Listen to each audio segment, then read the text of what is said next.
Alors là, je suis carrément outré les frères parce que je viens d'entendre. Je me baladais sur TikTok, je suis tombé sur un live d'un homme qui s'appelle Artemus. Alors je sais pas vraiment c'est qui, je sais pas vraiment il est avec qui lui les frères, j'ai pas décidé parce que j'en sais rien, mais des fois je le vois dans les lives, mais je sais pas, je l'ai déjà vu parler avec Kir, donc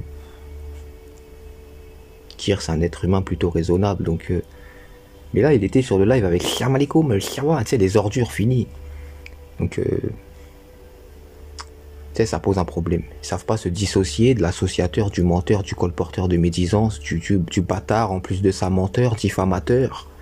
Ils savent pas faire ça. Mais il y a une femme qui a parlé, elle était dans le live, là, au milieu des bonhommes, elle aussi, avec un cœur noir, noir comme le chocoban qui est à côté de moi. Elle a dit, tu l'as déjà vu l'évangile? Comment ça se fait Jésus fait que de chialer là-dedans? Dieu, il a dit qu'il a créé Jésus heureux. T'as déjà vu ça?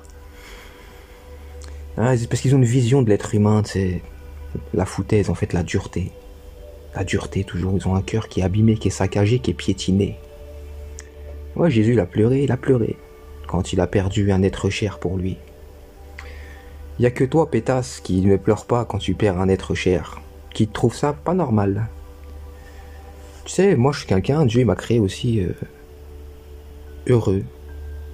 Je suis quelqu'un de... Je peux me faire rire tout seul. Il m'en faut pas beaucoup pour être heureux, hein. Il en faut peu pour être heureux. Aïe, oulala, faut que je fasse attention quand je rigole. Putain, j'ai un trou dans le poumon, j'ai failli oublier.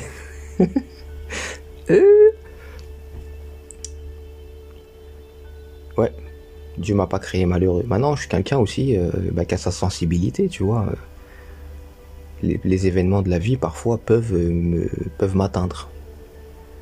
Bah, c'est normal, hein. Tout être humain qui a un cœur, justement, il peut être atteint par les événements de la vie. Mais ça veut pas dire que de base, c'est quelqu'un de malheureux. Au contraire. Qu'est-ce que ça a à voir? Ça te dérange quand tu vois un prophète d'Allah qui est pas bien? Un messager qui est pas bien? Ça, c'est l'histoire de tous les prophètes dans le Coran. Tu sais, Moïse, dans le Coran, il dit « Pourquoi me maltraitez-vous alors que vous savez que je suis le messager de Dieu envoyé à vous? Pourquoi me maltraitez-vous » Cette pétasse, si tu lui cites ce verset, sans lui dire que c'est un verset, elle va dire « Pourquoi tu te plains, espèce de fragile ?»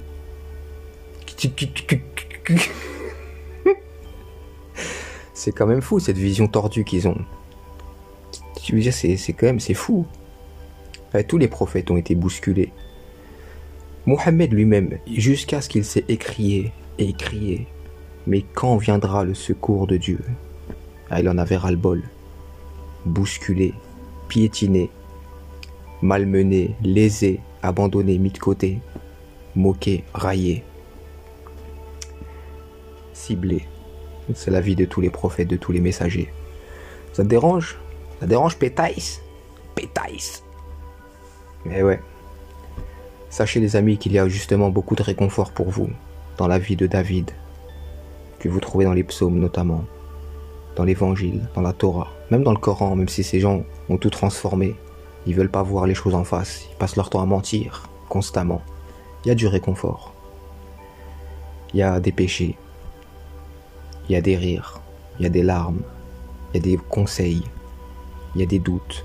Il y a tout ce qui compose ta vie en fait. Eux, ils veulent des gladiateurs comme ça debout. C'est de Khenza, elle, je te dis, elle, faut lui ramener 4 bonhommes, une cave, des cagoules. Elle va se mettre, tiens, frérot. Non, il lui faut des gladiateurs comme ça qui sont durs, qui n'ont pas de cœur. Allahu Akbar. On vous baise. Aïe, ça fait mal. Tu vois, c'est, frérot, c'est une terrible vision de Dieu, terrible vision du monde. Khenza culotte. Tu veux pas aller dormir, toi, il est 4h du matin, t'es là au milieu des bonhommes en train de chier ta diarrhée verbale. La petite coquine. C'est pathétique. Continuez d'ouvrir l'évangile, les amis. Lisez le psaume 119. Vous le trouvez sur internet si vous ne l'avez pas. Lisez le psaume 55. Lisez le psaume 89. Lisez Ésaïe 58. Lisez Matthieu chapitre 5. Lisez Genèse chapitre 37. Et vous allez comprendre beaucoup de choses qui vous cachent. Et vous allez comprendre, si vous connaissez le Coran, quand vous allez lire ces passages, ça va faire tilt dans vos oreilles. Plusieurs fois, ça va faire tilt. parce que votre âme va reconnaître la vérité. Le rapprochement. Humble dans la salade. Ils sont éteints, ils sont pas bien, ils parlent de ça tous les soirs. Parce que mes vidéos, ça leur fait du mal. Ils sont pas carrés, ils sont pas corrects. Et c'est que le début. Le Coran, il est là, il a donné tous les éléments pour faire fermer votre bouche sale. Voilà. Et par rapport à mes vidéos précédentes, ne vous inquiétez pas, il y a déjà eu des petits témoignages, j'attends les autres. Je vais faire une compilation. Ceux qui ne veulent pas montrer leur tête, parler, soutenir publiquement, marchez pas avec moi. Vous êtes des négateurs, vous êtes mes ennemis. Jusqu'au jour de la résurrection, l'inimité et la haine sont jetées entre nous.